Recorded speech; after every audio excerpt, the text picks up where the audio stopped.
Thunderstorm Riddle.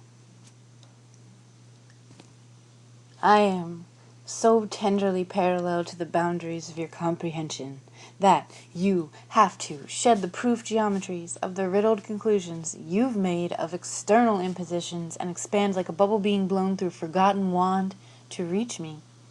But by then, I will have reoriented to the outskirts of the auric fields and wilded meadows of your own unknowing, that you'll be enchanted to try another way to do the same thing.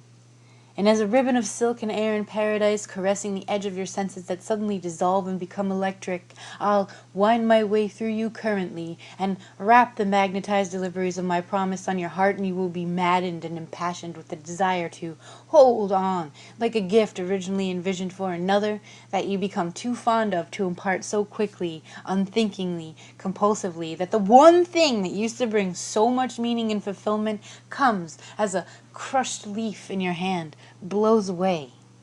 Yet one of those tiny pieces catches the breeze, and off you may go, in pursuit,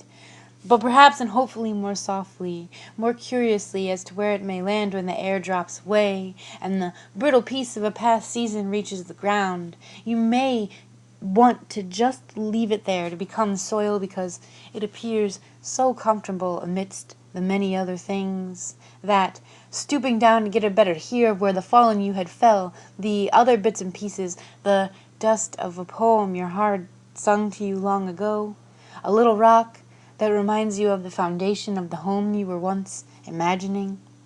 a shining mineral of the same frequency of the nail polish of a friend you love deeply. And on this quivering, shifting floor of many seasons upon itself, you may come upon the silvery feeling that sits like a fulcrum on the tilt between afternoon and twilight. You are whole and here, and all of the forms combined and started growing when you weren't watching, and all the songs of all the growth that was happening while you may have been chasing come out in some strangely simultaneously never heard before yet familiar harmony. And the rustle of the wind brings the drums to the beat and the wings to flutter, and the mind begins to sputter and choke without any clouds that gather that bring them down into any viscous meaning, not in any meaning that coagulates or schemes itself into something tangible, but rather with a force of understanding that pops the bubble of any enclosure that protects the meaning from dissolving into the enormous intangibility of the being of everything,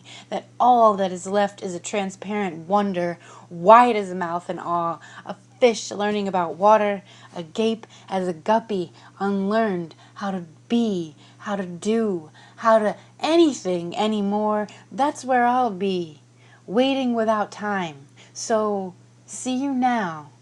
whenever that is.